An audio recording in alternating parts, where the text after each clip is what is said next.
नमस्कार दोस्तों। रिसेंटली आपने सुना होगा कि सऊदी अरब में एक बड़ा डिसीजन लिया है। जो कफाला सिस्टम कई दशकों से चला आ रहा था उसे फाइनली खत्म कर दिया है। यह खबर काफी सिग्निफिकेंट और खासकर भारतीय वर्कर्स के लिए इम्पोर्टेंट है। कफाला सिस्टम का बैकग्राउंड क्या है और इसका क्या रोल है। कफाला सिस्टम को स्पॉन्सरशिप सिस्टम भी कहा जाता है। यह कई दशकों से गल्फ कॉपरेशन काउंसिल यानी जीसीसी वाले देश जैसे कि सऊदी अरब हुआ, कतर हुआ, कुवैत, यूएई और ओमान और बहरीन जैसे में चला आ रहा था।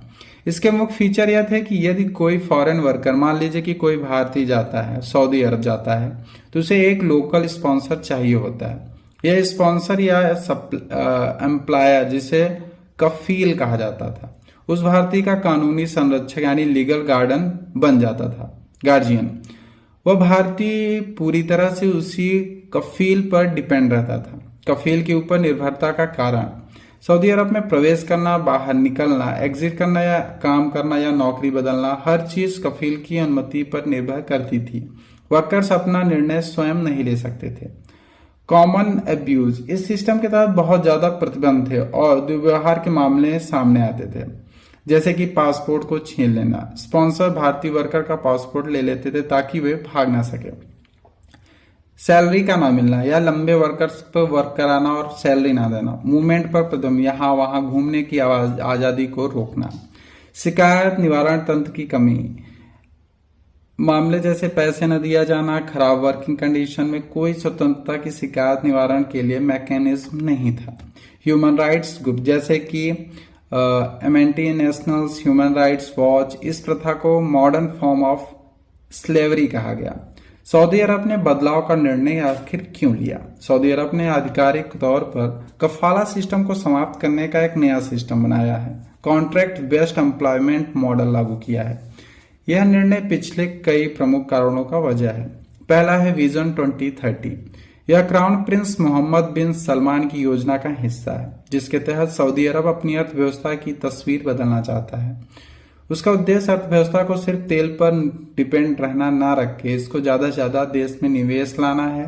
निवेश तभी संभव होगा जब देश में ह्यूमन राइट्स के उल्लंघन को रोके और इंटरनेशनल स्टैंडर्ड के लेवल पे आए। दूसरा है अंतर्राष्ट्रीय दबाव। एनजीओ, लेबर यूनियन और कई देश द्वारा वैश्विक स्तर पर आलोचना भी हो रही थी कि विदेशी वर्कर का शोषण किया जा रहा है। खासकर 2034 में होने वाले फीफा को देखते हुए सऊदी अरब नकारात्मक मीडिया कवरेज से बचना चाहता है। तीसरा है लेबर मार्केट की कार्यक्षमता। वर्कर को स्वतंत्रता देने से प्रोडक्टिविटी बढ़ेगी, स्किल लेबर आकर्षित होंगे और एम्प्लॉयर जो भी हैं वर्कर्स के बीच जो काम करेंगे उसमें विवाद कम होगा।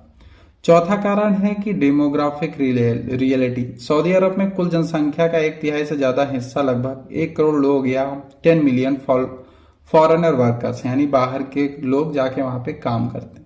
इसमें अकेले करीब 28 लाख वर्कर भारतीय ही हैं, जो कुल विदेशी वर्कर का लगभग 1/4 हिस्सा है। नए कॉन्ट्रैक्ट बेस्ड एम्प्लॉयमेंट मॉडल की विशेषता क्या है? नया सिस्टम प्रवासी कामगारों को नई स्वतंत्रता प्रदान करेंगी, जैसा कि पहला है नौकरी बदलने की स्वतंत्रता, freedom of change of job. कोई भी फॉरेन वर्कर अब स्पॉन्सर की अनुमति के बिना नौकरी बदल सकता है। उन्हें केवल सऊदी लेबर मिनिस्ट्री में ऑनलाइन पोर्टल पर इलेक्ट्रॉनिक्स ट्रांसफर की ही अपील करनी होगी। दूसरा है फ्रीडम ऑफ ट्रेवल। सऊदी अरब से बाहर निकले, एग्जिट और दोबारा प्रवेश करने के लिए अब एम्प्लॉयर्स पर डिपेंड नहीं रहना पड़ेगा। वर्कर्स बिना किसी डर के छुट्टियां, हॉलीडेज, इमरजेंसी होने पर अपने देश वापस जा सकते हैं। तीसरा है डिजिटल कॉन्ट्रैक्ट वेरिफिकेशन। अभी कॉन्ट्रैक्टर्स को मिनिस्टर ऑफ ह्यूमन रिसोर्सेज और सोशल डेवलपमेंट की वेबसाइट पर डिजिटली रजिस्टर्ड करना होगा। इससे क्या होगी? ट्रांसपेरेंसी आएगी और वेतन, जिसका टाइम पीरियड होगा और जो रूल्स, टर्म एंड रेगुलेशंस होंगे वो सारे इसमें मेंशन होंगे। चौथा है कानूनी संस्थान यानी लीगल रिसोर्सेज। माइग्रेट्स अब लेबर कोर्ट्स और ऑनलाइन पोर्टल के माध्यम से भी शोषण या काम न दिए जाने की शिकायत को दर्ज कर पाएंगे। पांचवा, ऑटोमेटिक वीजा रिन्यूएबल भी संभव होगा, अपने आप वीजा रिन्यूएबल हो जाएगा। भारतीय माइग्रेंट्स वर्कर्स पे इसका क्या असर पड़ेगा? 26 लाख, जो कि 1/4 भाग है भारतीय, जो कि मुख्य रूप से कंस्ट्रक्शन और health care, domestic service, gas और रिटेल जैसे क्षेत्रों में वर्क करते हैं। उन्हें अब ज़्यादा फ्लेक्सिबिलिटी मिलेगी, यानी लचीलापन मिलेगा।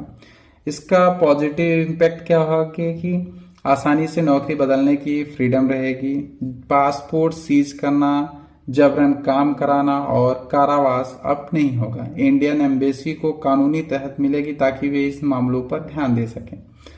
आर्थिकी मतलब इकोनॉमिक भी सशक्तिकरण भी होगा। सामाजिक प्रभाव, उन भारतीय परिवारों को मनोवैज्ञानिक तनाव कम होगा। सालों तक अपने प्रियजनों से वापस मिलने के लिए इंतजार नहीं करना पड़ेगा।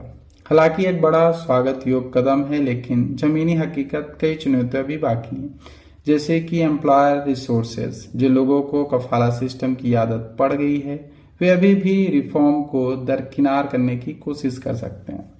अवेयरनेस की कमी, बहुत सारे वर्कर्स को नए सिस्टम और उसके नियमों के बारे में जानकारी भी नहीं दी जा सकती है। कुछ जॉब कैटेगरी जैसे कि डोमेस्टिक वर्कर्स, ड्राइवर्स और फार्म लेबर्स पर अभी भी प्रतिबंध लग सकते हैं। कानूनी प्रक्रिया का धीमा होना, सऊदी अरब में कोर्ट्स में फैसले आने में अभी भी बहुत समय लग जाता है। कई भारतीय वर्कर्स इनफॉर्मल एजेंट के माध्यम से जाते हैं जो कि अवैध फीस चार्ज करते हैं। भारतीय सरकार यानी ministry of external affairs Riyadh में एम्बेसी है जो कि महत्वपूर्ण भूमिका निभाएगी। जागरूकता अभियान चलाएगी जिससे लोगों को इसके बारे में अधिक से अधिक जानकारी मिल सके। सऊदी अरब अथॉरिटी के साथ सहयोग करना होगा। माइग्रेंट वर्कर्स को अपने दस्तावेज की एक कॉपी हमेशा अपने पास रखने की सलाह भी दी गई है। इन बदलावों के कारण भारत और सऊदी अरब में लेबर संबंध सुधरेंगे। भारत सऊदी अरब के लिए स्किल और सेमी स्किल लेबर का सबसे बड़ा स्रोत है। सुरक्षित कामकाजी माहौल होने के द्वारा करीब 10 मिलियन से अधिक सालाना का प्रवाह अच्छे से हो सकेगा। इसके अलावा इसका रियल इम्पैक्ट अन्य GCC देश जैसे कुवैत और ओमान पर भी पड़ सकता है, जहां कफाला सिस्टम अभी भी चल रहा है। यह कदम सऊदी अरब की सॉफ्ट पावर और वैश्विक छवि को बदलने में